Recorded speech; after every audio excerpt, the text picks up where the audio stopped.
ಎಲ್ಲ ಪ್ರೀತಿಯ ಮಾಧ್ಯಮ ಮಿತ್ರರಿಗೆ ನಮಸ್ಕಾರ. ಹಾಗೆ ಪ್ರೀತಿಯ ನಮ್ಮ ಸಂತೋಷ್ ಸರ್ ಬಂದಿಲ್ಲ ಇವತ್ತು, ನಮ್ಮ ನಿರ್ಮಾಪಕರು. ಅವರೇನೋ ಹೊರಗಡೆ ಕೆಲಸಕ್ಕೆ ಹೋಗಿದ್ದಾರೆ, ಸಂಜೆ ಬರ್ತೀನಿ, ನೀವು ಕಂಟಿನ್ಯೂ ಮಾಡಿ ಅಂದರು. ಅವ್ರಿಗೂ ಥ್ಯಾಂಕ್ ಯು.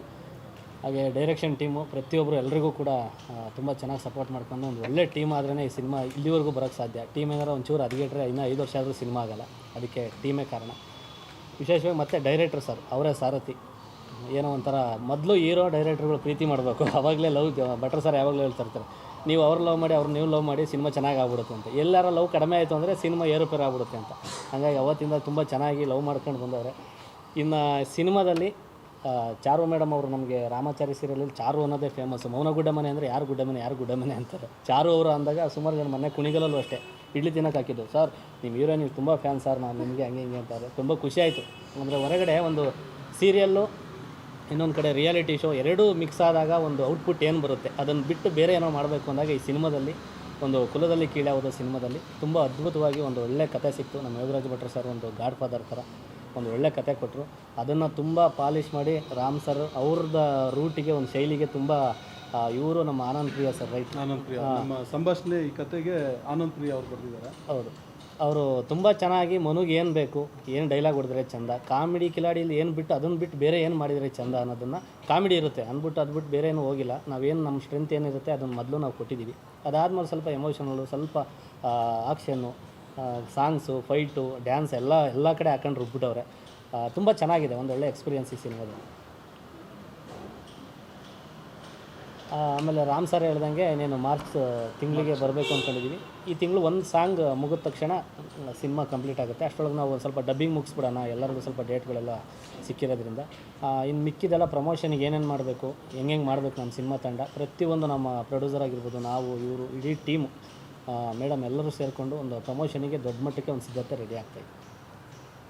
ಮಧ್ಯದಲ್ಲಿ ಮನೋಹರ್ದು ಬಾಡಿ ಬಿಲ್ಡಪ್ ಎಲ್ಲ ಒಂದಷ್ಟು ಫೋಟೋಗಳು ಬಂದಿತ್ತು. ಈ ಸಿನಿಮಾ ಪ್ರೋಸೆಸ್ ಮತ್ತೆ ಹೌದು ಸರ್, ಇದೇ ಸಿನಿಮಾಗೋಸ್ಕರ 1.25 ವರ್ಷದಿಂದ ರೆಡಿಯಾಗಿದ್ದು. ಈ ಸಿನಿಮಾಗೋಸ್ಕರ ಮುಂಚೆ ಅಂಡೆ ಒಲೆ ಥರ ಇದ್ದೆ, ಈಗ ಸ್ವಲ್ಪ ರಾಗಿ ಹೊಟ್ಟೆ ಥರ ಕ್ಲೀನಾಗಿ ರೆಡಿ ಮಾಡಿ ಸ್ವಲ್ಪ ಪ್ಯಾಕ್ಸ್ ಎಲ್ಲ ರೆಡಿ ಮಾಡಿಸಿದ್ವಿ. ಸ್ಟಾರ್ಟಿಂಗ್ ನನಗೆ ಟಿಪ್ಸ್ ಕೊಟ್ಟಿದ್ದೆ ನಮ್ಮ ಸಂತೋಷ್ ಸರ್, ಭಟ್ರು ಸರ್. ಇವನ್ನ ಒಬ್ಬರು ಜಿಮ್ ಟ್ರೈನರ್ ಕರೆಸ್ಬಿಟ್ಟು, ಇವ್ನು ಸಬಿನಾಗಿ ಚೆನ್ನಾಗಿ ತೊಳಿರೋ ಅಂದರು. ಅವ್ರು ತೊಳಿರಿ ಅಂದರೆ ಏನು ಉಳಿದಂಗೆ ತೊಳೆದ್ಬಿಟ್ರು. ಈಗ ನಮಗೆ ಏನು ತಿನ್ನಂಗಿಲ್ಲ, ಏನು ಮುಟ್ಟಂಗಿಲ್ಲ, ಸ್ವೀಟ್ ಅಂದರೆ ಮುಟ್ಟಂಗಿಲ್ಲ, ಈ ಥರ ಡಯಟ್ ಮಾಡಿ ಕೂರಿಸಿದ್ದಾರೆ. ಬಟ್ ಹಿಂಗೆ ಕ್ಯಾರಿ ಮಾಡಬೇಕು. ಏನಾರ ಬಿಟ್ಟೆ ಅಂದರೆ ಪಟ್ಟಂತ ಹೊಟ್ಟೆ ಬಂದು ಸ್ವಲ್ಪ ಗಬ್ದಾಸೋ ಥರ ಆಗ್ಬಿಡ್ತೀನಿ ಅಂತ ನಾನು ಸ್ವಲ್ಪ ಕ್ಯಾರಿ ಮಾಡ್ತಾಯಿದ್ದೀನಿ. ಕಿರುತೆರೆಯಿಂದ ಬೆಳ್ಳಿತೆರೆಗೆ ಬಂದು ಏನೆಲ್ಲ ಮಾಡ್ಬೋದು ಅಂತೇಳಿ ಪಕ್ಕದಲ್ಲಿ ಕೂತಿರೋ ಹರೀಶ್ ಸರ್ನ ನಾವು ನೋಡಿದ್ದೀವಿ, ಎಂಜಾಯ್ ಮಾಡಿದ್ದೀವಿ ಅವರ ಸಿನಿಮಾಗಳನ್ನ. ಅವ್ರ ಜೊತೆ ಆ್ಯಕ್ಟ್ ಮಾಡಿರೋದು 10 ನಿಮಿಷ. ಹರೀಶ್ ಸರ್ ನೀವೇ ಹೇಳಿ ಸಿನಿಮಾದ ಬಗ್ಗೆ, ಆದಮೇಲೆ ಮಾತಾಡಿ. ಎಲ್ರಿಗೂ ನಮಸ್ಕಾರ. ಇದರಲ್ಲಿ ಈ ಚಿತ್ರದಲ್ಲಿ ನನ್ನೊಂದು NGO ನಡೆಸ್ತಾ ಇರೋಂಥ ವ್ಯಕ್ತಿಯ ಪಾತ್ರ. ತುಂಬ ಖುಷಿ ಕೊಡೋದೇನು ಅಂತಂದರೆ, ರಾಮನಾರಾಯಣ್ ಅವ್ರನ್ನ ನಾನು ಒಬ್ಬ ಒಳ್ಳೆ ಬರಹಗಾರರಾಗಿ ನೋಡಿದ್ದೀನಿ. ಅವರು ನಿರ್ದೇಶನ ಶುರು ಮಾಡಿದಾಗ ಇವ್ರ ಜೊತೆ ನಾನು ಕೆಲಸ ಮಾಡಬೇಕು ಅಂತ, ಯಾವುದೇ ಒಬ್ಬ ಕಲಾವಿದನಿಗೆ ಒಳ್ಳೆ ನಿರ್ದೇಶಕ, ಒಳ್ಳೆ ಬರಹಗಾರ ಇಂಥವ್ರು ನಿರ್ದೇಶಕರಾಗ್ತಾರೆ ಅಂದಾಗ ಅವ್ರ ಜೊತೆ ಕೆಲಸ ಮಾಡೋದು ತುಂಬ ಸಂತೋಷ ಆಗುತ್ತೆ. ಸೊ ಕಾಯ್ತಾ ಇದ್ದೆ ಇವರು ಚಿತ್ರದಲ್ಲಿ ಯಾವತ್ತು ಕರೆ ಬರುತ್ತೆ ಅಂತ.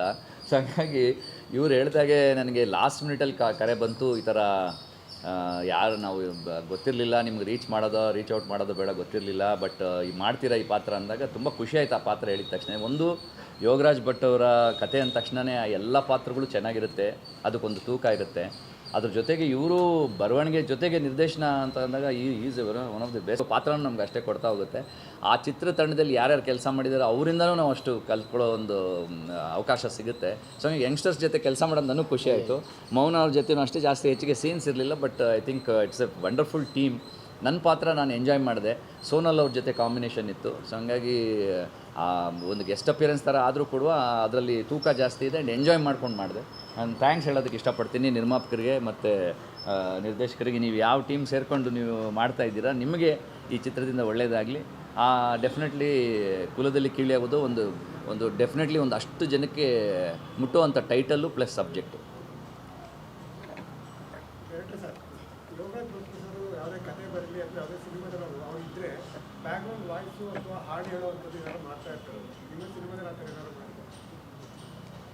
ಈ ಕತೆಗೆ ಆ ಥರ ಏನಿಲ್ಲ, ಯೋಗರಾಜ್ ಭಟ್ ಸರ್ ಆ್ಯಕ್ಟ್ ಮಾಡ್ತಿದ್ದಾರೆ. ಅವ್ರು ಆ್ಯಕ್ಟ್ ಮಾಡ್ತಾರೆ. ಭಾಷೆ ಅದೇ ಭಾಷೆ ಇದೆಯಾ, ಉತ್ತರ ಕರ್ನಾಟಕ ಭಾಷೆ ಇದೆಯಾ ಅಥವಾ ಬೇರೆ ಭಾಷೆ? ಇಲ್ಲ ಇಲ್ಲ, ನಾವು ಉತ್ತರ ಕರ್ನಾಟಕದ ಶೈಲಿಗೆ ಏನು ಹೋಗಿಲ್ಲ. ಇದು ಈ ಕತೆಗೆ ಒಂದು ಬೇರೆ ಥರದ್ದೇ ನಮ್ಮ ಸೊಗಡೆ ಇರುತ್ತೆ, ನಮ್ಮ ಜಾನಪದ ಸೊಗಡೆ ಇರುತ್ತೆ. ಸೊ ಅದನ್ನೇ ಬಳಸ್ಕೊಳ್ತಾರೆ. ಭಟ್ರ ಶೈಲಿ ಇದ್ದೇ ಇದೆ, ಅವ್ರದ್ದೊಂದು ಪ್ಯಾಟ್ರನ್ ಏನು ನೀವು ಹೇಳ್ತಿದ್ದೀರಾ ಆ ಪ್ಯಾಟ್ರನ್ ಇದೆ. ಬಟ್ ಅದನ್ನು ಸ್ವಲ್ಪ ಬೇರೆ ಥರ ಇನ್ನೊಂದು ಸ್ವಲ್ಪ ವಿಶೇಷವಾಗಿ ತೋರಿಸೋ ಪ್ರಯತ್ನ ನಾನು ಮಾಡ್ತಾಯಿದ್ದೀನಿ. ಮನೋರೆ ಅದೇ ಕಾಮಿಡಿ ಕಿಲಾಡಿಗಳಲ್ಲಿ ನಿಮಗೆ ನಿಮ್ಮದೇ ಆದಂಥ ಫ್ಯಾನ್ಸ್ ಸಿನಿಮಾ ಅಂತ ಅಂದಾಗ ಅವರೆಲ್ಲ ಥಿಯೇಟರ್ಗೆ ಬರ್ತಾರಾ ಇಲ್ವಾ ಅನ್ನೋದು. ಸೊ ಫಸ್ಟು ಸಿನಿಮಾ ಬೇರೆ, ಎಷ್ಟು ಭಯ ಇದೆಯಾ ಏನೋ, ಹೇಗೆ ಸಿನಿಮಾನ ಥಿಯೇಟರ್ಗೆ ಕರ್ಕೊಂಡು ಬರೋದಕ್ಕೆ, ಇಲ್ಲ ಯೋಗರಾಜ್ ಭಟ್ ಕಥೆ ಮೇಲೆ ನಿಮಗೆ ನಂಬಿಕೆ ಮತ್ತು ನಿಮ್ಮ ಒಂದು ಹಾಡುಗಳು ಎಡಿಟಿಂಗ್ ಬಗ್ಗೆ ನಿಮಗೆ ಇದು ಇದೆಯಾ ಅಂದರೆ ಹೋಪ್ಸ್ ಇದೆಯಾ ಅಂತ? ಇಲ್ಲ ಮೇಡಮ್, ಎಲ್ಲದ್ರ ಬಗ್ಗೆನೂ ನಂಬಿಕೆ ಇದೆ ನನಗೆ. ಒಂದು ಕಡೆ ಭಟ್ರು ಸರ್ದು ಒಂದು ಕಡೆ ನಂಬಿಕೆ ಆದರೆ, ಡೈರೆಕ್ಟ್ರ್ ಬಗ್ಗೆ ಒಂದು ನಂಬಿಕೆ, ಪ್ರೊಡ್ಯೂಸರ್ ಮೇಲೆ ನಂಬಿಕೆ, ಎಲ್ಲ ಇದ್ದು ಕೂಡ ಮತ್ತು ನಮ್ಮ ಒಂದು ಮುಕ್ಕಾಲು ವರ್ಷ ನಾವು ಕಷ್ಟಪಟ್ಟಿರೋದು. ಎಲ್ಲರೂ ಹೇಳ್ತಾರೆ ಕಷ್ಟಪಡದೆ ಯಾವುದೂ ಸಿಗಲ್ಲ ಅಂತ, ಅದು ನಿಜ. ಬಟ್ ಕಷ್ಟಪಟ್ಟಿರೋದ್ರಿಂದ ಎಲ್ಲೋ ಒಂದು ಕಡೆ ಒಂದು ದೂರದ ನಂಬಿಕೆ ಏನೋ ಒಂದು ಒಳ್ಳೇದಾಗುತ್ತೆ ಅಂತ. ನೀವು ನಂಬಲ್ಲ, ಆ್ಯಕ್ಚುಲಿ ಸಿನಿಮಾ ಸ್ಟಾರ್ಟ್ ಆದಮೇಲೆ ಕಾಮಿಡಿ ಕಿಲಾಡಿ ಅನ್ನೋರು ಸ್ವಲ್ಪ ಕಡಿಮೆ, ಹೊರಗಡೆ ಎಲ್ಲ ಕಂಡಿಡಿತಲ್ಲ. ನೀವು ಕೆಲವರೆಲ್ಲ ಮೊನ್ನೆ ಯಾವುದೋ ಹೋಟ್ಲಿಗೆ ಹೋದಾಗ ಹೇಳ್ತಿದ್ರು, ನೀವು ಮಡೆನೂರು ಬಂದು ತಮ್ಮನ ಅಣ್ಣನ ಅಂತದ, ನಾನೇ ಕಾರಣ ಅಂತ ಹೇಳ್ತಾಯಿದ್ದೆ. ಇಲ್ಲ ನೀವಲ್ಲ ಅಂದರೆ ಕಟಿಂಗ್ ಮಾಡ್ಸ್ಕೊಂಡು ಉಂಡ್ಬಿಟ್ಟು ತಿಂಬಿಡಿ, ನೆಕ್ಸ್ಟ್ ನಾನು ಹೇಳ್ತೀನಿ ನಾನೇ ಅಂತ ಹೇಳ್ತಿದ್ದೆ. ಆಮೇಲೆ ಅಶೋಕ ಹೋಟ್ಲ ಮೊನ್ನೆ ಯಾವುದೋ ಒಂದು ಹೋಟ್ಲಿಗೆ ಹೋದ ರಾಮ್ ಸರ್ಗೆ ಹೇಳ್ತಿದ್ದೆ, ಅವರು ತುಂಬ ಅಫಿಷಿಯಲ್ಸು. ನಾವು ಆ ಹೋಟ್ಲಿಗೆ ಒಂದು ಏನೋ ಒಂದು ಇದಕ್ಕೆ ಈವೆಂಟಿಗೇನೋ ಹೋಗಿದ್ದೆ. ಅವರು ಕುಲದಲ್ಲಿ ಕೀಳಿ ಯಾವುದೋ ಮನು ನೋಡಿ ಅಂತ ಅಂದರು. ನಿಜವಾಗ್ಲೂ ಅದು ಆಡಿಯನ್ಸಿಗೆ ತಲುಪಿದೆ ನಮ್ಮ ಸಿನಿಮಾ ಟೈಟ್ಲು. ಆಮೇಲೆ ಹೊಸ್ದಾಗಿ ನಾವು ಹೊಸ ವರ್ಷಕ್ಕೆ ಪೋಸ್ಟ್ರ್ ಬಿಟ್ಟಾಗ ತುಂಬ ಜನ ಒಳ್ಳೆ ರೆಸ್ಪಾನ್ಸ್ ಕೊಟ್ಟರು. ಇಷ್ಟು ದಿವಸ ನಾವು ಯಾವುದೋ ಪೋಸ್ಟ್ರ್ ಏನೂ ಬಿಟ್ಟಿರಲಿಲ್ಲ, ಒಳ್ಳೆಯದೊಂದು ಪೋಸ್ಟ್ರ್ ಬಿಟ್ಟರು ನಮ್ಮ ರಾಮನಾರಾಯಣ್ ಸರ್. ತುಂಬ ಒಳ್ಳೆ ಎಲ್ಲ ಕಡೆಯಿಂದ ಒಳ್ಳೆ ಪ್ರತಿಕ್ರಿಯೆ ಸಿಕ್ಕಿದೆ, ತುಂಬ ಖುಷಿಯಾಗುತ್ತೆ. ಒಂದು ನಂಬಿಕೆ ಸಿನಿಮಾ ಒಂದು ಒಳ್ಳೆಯದಾಗುತ್ತೆ ಅನ್ನೋದೊಂದು ತುಂಬ ನಂಬಿಕೆ. ಆಮೇಲೆ ಸಾಂಗ್ಸ್ ಎಲ್ಲ ತುಂಬ ಚೆನ್ನಾಗಿದೆ. ಅದು ನಾವು ಹೇಳೋದಕ್ಕಿಂತ ಇನ್ನೊಂದು 15ರಿಂದ 20 ದಿವಸದೊಳಗಡೆ ಒಂದು ಸತಿ ಬಿಡ್ತೀವಿ ಸಾಂಗ್ ಚೆನ್ನಾಗಿಲ್ಲ ಅಂದರೆ ಯಾರೂ ಆಡಿಯೋ ರೈಟ್ಸ್ ತಗೊಳ್ಳಲ್ಲ. ಸಾಂಗ್ ರಿಲೀಸ್ಗಿಂತ ಮುಂಚೆ ಒಂದು ಆಡಿಯೋ ರೈಟ್ಸ್ ಆಗಿದೆ ಅಂದರೆ ಅದು ತುಂಬ ಚೆನ್ನಾಗಿ ಬಂದಿದೆ ಅಂತ. ಮೊನ್ನೆ ಯಾರು ಇವರು ಆಂಟೋನಿ ದಾಸನ್ ಕೈಲಿ ಒಂದು ಸಾಂಗ್ ಬಂದಿದ್ದಾರೆ, ಇನ್ನೊಂದು ಸೋನು ನಿಗಮ್ ಸರ್ ಕೈಲಿ, ಒಂದು ಶ್ರೇಯಾ ಘೋಷಾಲ್ ಸರ್ ಮೇಡಮ್ ಕೈಲಿ, ಈ ಥರದ್ದೆಲ್ಲ ದೊಡ್ಡವ್ರ ಸಿಂಗರೆಲ್ಲ ಆಡ್ತಿದ್ದಾರೆ ನಮ್ಮಲ್ಲಿ. ಒಂದು 4ರಿಂದ 5 ಸಾಂಗ್ ಇದೆ, ಎಲ್ಲ ಅದ್ಭುತವಾಗಿ ಬಂದಿದ್ದಾರೆ. 2 ಜಯಂತ್ ಕಾಕಿಣಿ ಸರ್ ಬರೆದಿದ್ದಾರೆ, ಒಂದು ಇವ್ರದ್ದು ರಾಮನಾರಾಯಣ್ ಸರ್ದು ಒಂದಿದೆ, ಭಟ್ರ ಸರ್ದು 3 ಇದೆ ಸಾಂಗ್. ಟೋಟಲ್ 6 ಸಾಂಗು ತುಂಬ ಚೆನ್ನಾಗಿ ಬಂದಿದೆ ಸರ್. ನಮ್ಮ ಸರ್ ಇವತ್ತಿನ ಕಾಲಘಟ್ಟದಲ್ಲಿ ಸಿನಿಮಾಗಳನ್ನ ಮಾಡ್ತಾರೆ ಸರ್, ಮಾಡ್ಕೊಳ್ತಾರೆ ಎಲ್ಲರೂ ಕೂಡ ಖರ್ಚು ಮಾಡಿ. ಥಿಯೇಟ್ರ್ ರಿಲೀಸ್ ಮಾಡೋದು ತುಂಬ ಕಷ್ಟ ಇದೆ. ಒಂದು ಬೇರೆ ಭಾಷೆಗಳು ಸಿನಿಮಾಗಳು ಟಾರ್ಗೆಟ್ ಇರುತ್ತೆ, ನಮ್ಮ ಸಿನಿಮಾಗಳು ಥಿಯೇಟ್ರ್ಗಳು ಸಿಗೋದಿಲ್ಲ. ಏನೇನು ಪ್ಲ್ಯಾನ್ಸ್ ಇದೆಯಾ, ಪ್ರಚಾರ ಹೆಂಗೆ ಆಗುತ್ತೆ, ಎಷ್ಟು ಥಿಯೇಟ್ರ್ ಪ್ಲ್ಯಾನ್ಸ್ ಮಾಡಿದ್ದೀರಾ, ಆ ಥರ ರಿಲೀಸ್ ವೈಸ್ ಪ್ಲ್ಯಾನ್ಸ್ ಹೇಗಿದೆ ಸರ್? ರಿಲೀಸ್ ವೈಸ್ ಪ್ಲ್ಯಾನಿಂಗು ನಡೀತಾ ಇದೆ. ನಾವೀಗ ಕೈಯಲ್ಲಿ ಮೊದಲು ಕಂಟೆಂಟ್ ರೆಡಿ ಮಾಡ್ಕೊಂಬಿಡೋಣ. ನಮಗೆ ನಂಬಿಕೆ ಇದೆ, ಚೆನ್ನಾಗಿ ಮಾಡ್ತಾಯಿದ್ದೀವಿ, ಚೆನ್ನಾಗಿ ಬರುತ್ತೆ, ಎಲ್ಲ ಇದೆ. ಸೊ ಕಂಟೆಂಟ್ ರೆಡಿ ಆದಮೇಲೆ ಅದಕ್ಕೆ ಪೂರಕವಾಗಿ ಏನೇನು ಮಾಡಬೇಕು ಆ ಪ್ಲ್ಯಾನಿಂಗ್ಸು. ಆ್ಯಕ್ಚುಲಿ ಹೇಳ್ಬೇಕಂದ್ರೆ ನಮ್ಮೆಲ್ಲರಿಗಿಂತ ಜಾಸ್ತಿ ನಿರ್ಮಾಪಕರು ತಲೆ ಕೆಡಿಸ್ಕೊಂಡ್ಬಿಟ್ಟಿದ್ದಾರೆ. ಯಾವ ಮಟ್ಟಕ್ಕೆ ನಾನು ರೀಚ್ ಮಾಡ್ತೀನಿ ನೀವು ಕೂಡ ನೋಡಿ ಅನ್ನೋ ಥರ ಒಂದು ಭರವಸೆ ಕೊಡ್ತಿದ್ದಾರೆ. ಯಾಕಂದರೆ ಅವ್ರಿಗೆ ತುಂಬ ಗ್ಯಾರಂಟಿ ಇದೆ ಈ ಕತೆ ಬಗ್ಗೆ, ಈ ಒಂದು ಟೀಮ್ ಬಗ್ಗೆ. ತುಂಬ ದೊಡ್ಡ ಮಟ್ಟಕ್ಕೆ ಒಂದು ಪ್ರಮೋಷನ್ ಪ್ಲ್ಯಾನಿಂಗ್ ಇದೆ ಸರ್. ಪ್ರತಿಯೊಬ್ಬರಿಗೂ ರೀಚ್ ಆಗುತ್ತೆ ಈ ಸಿನಿಮಾ, ಖಂಡಿತ ಇಷ್ಟ ಆಗುತ್ತೆ, ಜನ ನೋಡ್ತಾರೆ. ಕಾಂಪಿಟೇಷನ್ ಇದೆ, ನೀವು ಹೇಳೋ ರೀತಿ ಅದರ್ ಸೈಡ್ ಸಿನಿಮಾಗಳು, ನಮ್ಮೂರ ಸಿನಿಮಾಗಳೇ, ನಮಗೆ ಎಲ್ಲರದ್ದು ಒಂದು ಕಾಂಪಿಟೇಷನ್ ಇದೆ. ಬಟ್ ಅದು ಎಲ್ಲ ಫೀಲ್ಡಲ್ಲಿ ಇದ್ದಿದ್ದೆ ಅಲ್ವ ಸರ್, ಅದು ಯಾವತ್ತಿಗೂ ನಿಲ್ಲದೇ ಇರೋದು. ನಾವು ಕಾಂಪಿಟೇಷನ್ ಇಲ್ಲದೇ ಇರೋ ದಿವಸ ಬರ್ತೀವಿ ಅಂದರೆ ಸಿನಿಮಾ ಮಾಡಿ ಮನೆಯಲ್ಲೇ ಇಟ್ಕೋಬೇಕು, ಬರಲೇಬೇಕು, ಕಾಂಪಿಟೇಷನ್ಗೆ ಇಳಿಲೇಬೇಕು. ನಂಬಿಕೆ ಇದೆ, ಭರವಸೆ ಇದೆ, ಚೆನ್ನಾಗಿ ಮಾಡಿದ್ದೀವಿ, ಕಷ್ಟಪಟ್ಟಿದ್ದೀವಿ, ಸಿನಿಮಾ ಜನಕ್ಕೆ ಇಷ್ಟ ಆಗೋ ಥರ ಮಾಡಿದ್ದೀವಿ, ಖಂಡಿತ ಗೆಲ್ತೀವಿ. ಇಲ್ಲ, ಪ್ರಮೋಷನ್ ವಿಚಾರದಲ್ಲಿ ತುಂಬ ಖುಷಿ ಇದೆ ಈ ಸಿನಿಮಾದಲ್ಲಿ. ನಾನು ಒಂದು 4-5 ಸಿನಿಮಾ ಮಾಡಿದೆ, ಬಟ್ ಅವು ಬೆಳಕಿಗೆ ಬರಲಿಲ್ಲ. ಕಾರಣ ಅಂತಾರೆ ಏನಂದರೆ ಕಂಟೆಂಟು ಸ್ವಲ್ಪ ವೀಕ್ ಇರ್ತವೆ, ಇಲ್ಲ ಪ್ರೊಡ್ಯೂಸರ್ ಕಡೆ ಏನೋ ಪ್ರಮೋಷನಿಗೆ ಸ್ವಲ್ಪ ಪ್ರಾಬ್ಲಮ್ ಇರುತ್ತೆ. ಎಲ್ಲರೂ ಸಿನಿಮಾ ಮುಗಿಸ್ಬಿಡ್ತಾರೆ. ಲಾಸ್ಟಿಗೆ ರಿಲೀಸ್ ಟೈಮಲ್ಲಿ ಹುಡುಗರು ನಮ್ಮವರೇ ಟಿಕೆಟ್ ಕೊಟ್ಟು ನೋಡ್ಬಿಟ್ರು, ಒಂದು ಶೋ ಸಾಕತ್ತಿಗೆ ಏನೋ ನಾವು ಎಲ್ಲ ರಿಲೇಷನ್ ಎಲ್ಲ ಕೇಳ್ತವ್ರೆ, ರಿಲೀಸ್ ಮಾಡಿ ಸಾಕು ಅನ್ನೋ ಥರ ಒಂದು ಮೈಂಡ್ ಸೆಟ್ ಇಟ್ಕೊಂಡೆ ಲಾಸ್ಟಿಗೆ ಬರ್ತಾರೆ. ಯಾಕೆಂದ್ರೆ ಅವ್ರಿಗೆ ಕಷ್ಟ ಪರಿಸ್ಥಿತಿಗಳು ಇರ್ತವೆ, ನಾವು ಅದಕ್ಕೆ ಮಾತಾಡೋಕ್ಕಾಗಲ್ಲ. ಬಟ್ ನಮಗೆ ಈ ಸಿನಿಮಾದಲ್ಲಿ ನಮ್ಮ ನಿರ್ಮಾಪಕರು 24/7 ಪ್ರಮೋಷನ್ ಏನು ಮಾಡ್ತೀರಾ, ಏನು ಕತೆ, ಹೆಂಗೆ, ನೆಕ್ಸ್ಟ್ ಏನು ಅಂತ ಹೇಳ್ತಾ ಇರ್ತಾರೆ. ಆಮೇಲೆ ಟೀಮು ಅಷ್ಟೇ, ಏನೇ ಕೆಲಸ ಇದ್ದರೂ ಕೂಡ ಪ್ರಮೋಷನಿಗೆ ನೋಡಿ. ಇವತ್ತು ಸೀರಿಯಲ್ ಇತ್ತು, ನಿನ್ನೆ ಆಗಲ್ಲ ಅಂದರೆ ಇವತ್ತು ರಜಾಕ್ಕೆ ಬಂದವ್ರೆ. ನಿಜವಾಗ್ಲೂ ಅದು ನಮ್ಮ ಟೀಮಲ್ಲೂ ಅಷ್ಟೇ, ಪ್ರಮೋಷನಿಗೆ ಎಂಥ ಕೆಲಸ ಇದ್ದರೂ ಕೂಡ ನೀಟಾಗಿ ನಿಂತ್ಕೊಂಡು ಪ್ರಮೋಷನ್ ಮಾಡ್ತೀವಿ. ಹಳ್ಳಿ ಕಾಲೇಜು ಏನಿದೆ, ಆಲ್ ಓವರ್ ಕರ್ನಾಟಕ ಏನೇನು ಕಂಟೆಂಟ್ ಕೊಡಬೇಕು ಪ್ರತಿಯೊಂದು ಪ್ರಚಾರಕ್ಕೆ ಪ್ರೊಡ್ಯೂಸರಿಂದ ಹಿಡಿದು, ಡೈರೆಕ್ಟ್ರಿಂದ ಹಿಡಿದು, ಆರ್ಟಿಸ್ಟಿಂದ ಹಿಡಿದು ಪ್ರತಿಯೊಬ್ಬರು ಪ್ರಿಪ್ರೇಷನ್ ರೆಡಿಯಾಗಿದೆ ಸರ್. ಆ ವಿಷಯದಲ್ಲಿ ಒಪ್ಕೋಬೇಕು. ಎಲ್ಲೋ ನಾನು ಸಣ್ಣ ಪಾತ್ರ ಅಥವಾ ಗೆಸ್ಟ್ ಅಪಿಯರೆನ್ಸ್ ಅಂದರೂ ಕೂಡ ವೆಲ್ಕಮ್ ಆನ್ ಬೋರ್ಡ್ ಹಾಕಿ ಎಲ್ಲ ಕಡೆ ಪಬ್ಲಿಸಿಟಿ ಮಾಡಿ, ನನಗೆ ಕೆಲವು ಜನ ಕೇಳಿದ್ರು, ನೀವು ಮಾಡ್ತಿದ್ದೀರಲ್ಲ ಸರ್ ಹೊಸ ಪಿಕ್ಚರು ಕುಲದಲ್ಲಿ ಕೀಳು ಯಾವುದು ಅಂತ. ಹಾಗಾಗಿ ಅದು ರೀಚ್ ಆಗ್ತಾಯಿದೆ. ಹಂಗೆ ಆ ಎಫರ್ಟು ಮೆಚ್ಕೋಬೇಕು. ಡೈರೆಕ್ಟರ್ ಆಗಲಿ ಟೀಮು ಹೀರೋ ಅಂತ ಅವ್ರು ಯಾವುದೇ ಕಾರಣಕ್ಕೂ ಹಿಂದೆ ಉಳಿಲಿಲ್ಲ. ಅವರು ಕೂಡ ಟೆಕ್ನಿಷಿಯನ್ನಾಗಿ ನಾನು ನೋಡ್ದಂಗೆ ಎಲ್ಲದರಲ್ಲೂ ಇನ್ವಾಲ್ವ್ ಆಗಿ ನಾನು ಅಲ್ಲಿ ಸೆಟ್ಗೆ ಹೋದಾಗ ಮಾತಾಡ್ಸೋದ್ರಿಂದ ಹಿಡಿದು ಯಾರೋ ನಮ್ಮ ಪ್ರೊಡ್ಯೂಸರ್ ಕಡೆಯವರು ಅಥವಾ ನಿರ್ದೇಶಕರ ಕಡೆಯವರು ಬಂದು ನನ್ನ ಮಾತಾಡ್ಸ್ತಾ ವಿಚಾರಿಸ್ಕೊಳ್ತಾ ಇದ್ದಾರೆ ಅನ್ನೋಷ್ಟು ಮಟ್ಟಿಗೆ ನಾನು ಕಂಫರ್ಟಬಲ್ ಫೀಲ್ ಮಾಡಿಸಿ ಅವರು ಸರ್ ಹಿಂಗೆ ಮಾಡೋಣ, ಹಿಂಗೆ ಮಾಡ್ತಾಯಿದ್ದೀವಿ ಸರ್, ನಿಮ್ಮದು ಒಂದು ಪೋಸ್ಟರ್ ಬರುತ್ತೆ ಸರ್, ಇನ್ನೊಂದು ಅಂತ ತುಂಬ ಇನಿಷಿಯೇಟಿವ್ ತೊಗೋತಾ ಇದ್ದಾರೆ. ಅದು ತುಂಬ ಖುಷಿ ಆಯಿತು ನನಗೆ. Thank you sir. ನಾನು ನಿಮ್ಮದು ತುಂಬ ಹೇಳ್ತಿದ್ರೆ ಬಜೆಟ್ ಎಷ್ಟಾಗಿದೆ? ಬಜೆಟ್ ಬಗ್ಗೆ ನಮ್ಮ ರಾಮ್ ಸರೇ ಹೇಳ್ಬೇಕಾದ್ರೆ ಪೂರ್ತಿ ಆದಮೇಲೆ ಲೆಕ್ಕ ಹಾಕ್ಬಿಟ್ಟು ಆಮೇಲೆ ಬಟ್ ಒಳ್ಳೆ ಬಜೆಟೇ ಸರ್. ನಾವು ಇಷ್ಟು ದಿವಸ ಏನು ಮಾಡಿದೆ ನನಗೆ ರಾಮ್ ಸರ್ ಯಾಕಂದರೆ ದೊಡ್ಡವೆಲ್ಲ ಮಾಡಿದ್ದಾರೆ. ಯೋಗರಾಜ್ ಭಟ್ರ ಕತೆ ಕಮ್ಮಿ ಬಜೆಟಲ್ಲಿ ಆಗುತ್ತೆ ಸರ್? ಆಗಲ್ಲ. ಅಷ್ಟೇ ಸರ್. ಅದೇ ನನಗೆ ಎಲ್ಲರಿಗೂ ಅದೇ ಕೇಳೋದು.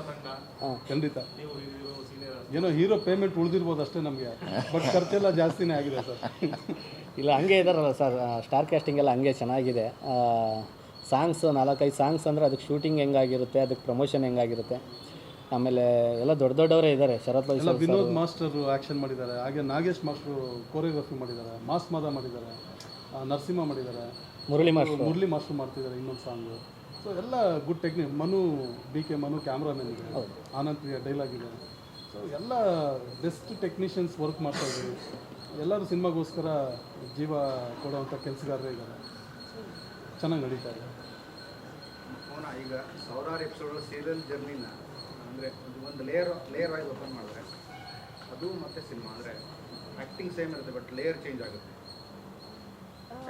ಹಾಗೆ ನೋಡಿದ್ರೆ ಸಿನಿಮಾಗೂ ಸೀರಿಯಲ್ಗೂ ತುಂಬ ಡಿಫ್ರೆನ್ಸ್ ಇದೆ. ಯಾಕಂದರೆ ನಾವು ಒಂದು ದಿವಸದಲ್ಲಿ ನಾವು 15 ಸೀನ್ ಶೂಟ್ ಮಾಡಿದ್ರೆ ಇಲ್ಲಿ ಒಂದು ದಿವಸಕ್ಕೆ 3-4 ಸೀನ್ ಶೂಟ್ ಮಾಡಿ 3 ಮಾಡೋದು ಕಷ್ಟ. ಆ್ಯಂಡ್ ಕ್ಯಾರೆಕ್ಟರ್ಸು ಅಷ್ಟೇ, ಅಂದರೆ ಒಂದೇ ದಿವಸ ವಿಭಿನ್ನವಾಗಿ ಬೇರೆ ಅವ್ರ ಜೊತೆ ಆ್ಯಕ್ಟ್ ಮಾಡಿದ್ರೆ, ನಮ್ಮ ಸೀರಿಯಲಲ್ಲಾದರೆ ಅದೇ ಮುಖಗಳ ಜೊತೆ ಆ್ಯಕ್ಟ್ ಮಾಡಬೇಕಾಗುತ್ತೆ. ಸೊ ಅದು ಬಿಟ್ಟರೆ ಓವರಾಲ್ ಇಟ್ಸ್ ಸೇಮ್. ಅಂದರೆ ಆ್ಯಕ್ಟಿಂಗ್ ಅಂತ ಬಂದಾಗ ಸೇಮೇ ಇರುತ್ತೆ, ಬಟ್ ಇದರಲ್ಲಿ ಡೈಲಾಗ್ಸು ಆಮೇಲೆ ಅಂದರೆ ಒಂದೊಂದು ಟೆಕ್ನಿಕಲಿ ಬೇರೆ ಇರುತ್ತೆ ಅಷ್ಟೇ. ಬಿಟ್ಟರೆ ನನಗೆ ಅಂಥ ಡಿಫ್ರೆನ್ಸ್ ಏನು ಅನಿಸ್ತು. ಅಲ್ಲಿ ಗ್ಲಿಸರಿನ್ ಒಂದು ಬಾಟ್ಲ್ ಯೂಸ್ ಮಾಡ್ತಾರೆ, ನಾವು ಒಂದು 2 ತೊಟ್ಟು ಯೂಸ್ ಮಾಡ್ತೀವಿ, ಅಷ್ಟೇ ಡಿಫ್ರೆನ್ಸ್. ಅಷ್ಟೇ. ಕನ್ಸಿಸ್ಟೆನ್ಸಿ ಹಂಗೆ ಇರುತ್ತೆ. ಹೌದೌದು ಹಾಗೆ.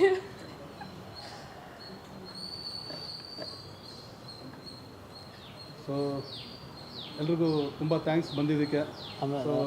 ಆಮೇಲೆ ವಿಶೇಷವಾಗಿ ಎಲ್ರಿಗೂ ಹೊಸ ವರ್ಷದ ಶುಭಾಶಯಗಳು. ಹೊಸ ವರ್ಷ ಈ ತಿಂಗಳೆಲ್ಲ ಇರುತ್ತೆ, ಕನ್ನಡ ರಾಜ್ಯೋತ್ಸವ ವರ್ಷ ಎಲ್ಲ ಇರುತ್ತೆ. ಹಂಗಾಗಿ ಎಲ್ರಿಗೂ ಹೊಸ ವರ್ಷದ ಶುಭಾಶಯಗಳು. ನಮ್ಮ ಸಿನಿಮಾಕ್ಕೆ ಸಪೋರ್ಟು ಇನ್ನೂ ಚೆನ್ನಾಗಿ ಇನ್ನೂ ಬೇಕು, ಮಾಡ್ತಾಯಿದ್ದಾರೆ, ಇಲ್ಲ ಅಂತಲ್ಲ. ಇನ್ನೂ ನಿಮ್ಮ ಆತ್ಮೀಯತೆ, ನಿಮ್ಮ ಒಂದು ಪ್ರೀತಿ ಸ್ನೇಹ ಇನ್ನೂ ಈ ವರ್ಷ, ಇನ್ನೂ ಮುಂದಿನ ವರ್ಷ, ಇನ್ನೂ ವರ್ಷ ಸಿನಿಮಾ ಮಾಡಿದಾಗ ನಮ್ಮ ಸ್ನೇಹಿತರೊಬ್ಬರು ಮಾತಾಡ್ತಾ ಇದ್ರು, ಅಂದರೆ ಕನ್ನಡ ಸಿನಿಮಾಗಳು ಸಂಖ್ಯೆಗಳು ಕೆಲವೊಂದು ಹೀರೋಗಳು ಸಿನಿಮಾ ಕಮ್ಮಿ ಆಗ್ತಾ ಇದೆ. ಅದೇ ನಮ್ಮ ಹಳೆ ಆರ್ಟಿಸ್ಟ್ಗಳು ರಾಜಣ್ಣ ಅಂತವರು, ವಿಷ್ಣುವರ್ಧನ್ ಸರ್, ಅಂಬರೀಷ್ ಸರ್ ಇದ್ದಿದ್ರೆ ವರ್ಷದಲ್ಲಿ ಒಂದು 7-8 ಸಿನಿಮಾ 10 ಸಿನಿಮಾ ಬಂದ್ಬಿಟ್ಟಿರೋದು, ಇಂಡಸ್ಟ್ರಿನೂ ಗ್ರೋತ್ ಚೆನ್ನಾಗಿರ್ತಾಯಿತ್ತು ಅಂತ. ಸೊ ಈಗ ಮನು ಅಂತ ಹೊಸ ಕಲಾವಿದರು ಬಂದರೆ ಸೊ ಇನ್ನೊಂದಷ್ಟು ಸಿನಿಮಾಗಳು ಬೆಳೆಯುತ್ತೆ. ಈ ಕಲಾವಿದರು ಒಂದು ಉತ್ತಮ ಮಟ್ಟಕ್ಕೆ ಬೆಳೆದ್ರೆ ಒಂದು 4-5 ಸಿನಿಮಾ ಇನ್ನೊಂದಷ್ಟು ಇಂಡಸ್ಟ್ರಿಗೆ ಡೆವಲಪ್ಮೆಂಟ್ ಆಗುತ್ತೆ. ಕಲಾವಿದರು ನಮಗೂ ಸಿಗ್ತಾರೆ, ಬೇಕು ಅಂದಾಗ ಆಪ್ಷನ್ ಇನ್ನೊಬ್ಬ ಹೀರೋ ಸಿಗ್ದ ಅನ್ನೋದಿರುತ್ತೆ. ಸೊ ನಿಮ್ಮೆಲ್ಲರ ಸಹಕಾರ, ಪ್ರೋತ್ಸಾಹ, ಬೆಂಬಲ ಹೊಸ ಕಲಾವಿದರ ಮೇಲೆ, ನಮ್ಮಂಥ ಜೀವಗಳ ಮೇಲೆ ಅಲ್ವ ಸರ್? ಸೊ ಇರಲಿ. ಹಿರಿಯ ನಿರ್ದೇಶಕರ ಮೇಲೆ ಯಾವ ಹಿರಿಯ ಅಂತ ಹೇಳ್ಬಿಟ್ಟು ಕಷ್ಟ ಆಗುತ್ತೆ ಈಗೆಲ್ಲ, ಬೇಡ ಅವೆಲ್ಲ ಔಟ್ ಆಫ್ ಡೇಟ್. ಹೌದೌದು, ನಾವು ಹಿರಿಯ ಅಂದ್ಬಿಟ್ಟು ಆಮೇಲೆ ಕೆಲಸ ಕೊಡ್ದಂಗೆ ಮಾಡ್ಬಿಟ್ಟಿವಿ. ನಾವು ಪ್ರಯತ್ನದಲ್ಲೇ ಇರುವಂಥ ನಿರ್ದೇಶಕರಷ್ಟೇ. ಸೊ ನಿಮ್ಮೆಲ್ಲರೂ ಸಹಕಾರ ಇರಲಿ ಸರ್. ಹೊಸ ಕಲಾವಿದರಿಗೆ ಈ ಸಿನಿಮಾ ಕೈ ಹಿಡೀಲಿ, ಇಲ್ಲಿಂದ ಇನ್ನೊಂದಷ್ಟು ಒಳ್ಳೆ ಸಿನಿಮಾಗಳು ಅವರಿಂದ ಬರಲಿ, ಆ ಕ್ರೆಡಿಟ್ ನಮಗೆ ಸಿಗಲಿ, ನಾವು ಗೆಲ್ಲಿಸಿದ್ದು ಅವ್ರನ್ನ ಅಂತ. ಸೊ ಆ ಕ್ರೆಡಿಟ್ ತೊಗೊಳೋಕ್ಕೋಸ್ಕರ ಅದು ನಾವು ಸಿನಿಮಾ ಗೆಲ್ಲಿಸ್ಬೇಕು. ಇಂಡಸ್ಟ್ರಿಯಲ್ಲೆಲ್ಲ ಒಂದು ಕಡೆ ಮೈಲಿಗಲ್ಲಾಗಿರುತ್ತೆ, ಈ ಮನು ಅಲ್ಲಿಂದ ಗೆದ್ದು ಬಂದ ಅಂತ. So Ramachari heroine Mouna Guddemane so ಇವತ್ತಿನ ಸೂಪರ್ ಸ್ಟಾರ್ಗಳ ಜೊತೆ ಆ್ಯಕ್ಟ್ ಮಾಡ್ತಿದ್ದಾಳೆ ಅಂದರೆ, ಸೊ ಆ ಕ್ರೆಡಿಟ್ಸ್ ಎಲ್ಲ ಡೈರೆಕ್ಟ್ರುಗಳಿಗೆ, ಆ ಪ್ರೊಡಕ್ಷನ್ಗೆ ಹೋಗುತ್ತೆ. ಸೊ ಆ ಕ್ರೆಡಿಟ್ ನಮಗೂ ಸಿಗಲಿ ಅಲ್ವಾ? ಕೋಟಿ ಗಟ್ಟಲೆ ನಾಳೆ ಸಂಬಳ ಬಂದಾಗ ನಮ್ಮನ್ನು ನೆನೆಸ್ಕೊಳ್ಳಿ ಸರ್, ಕೊಡೋದು ಬೇಡ. Thank you sir. Thank you.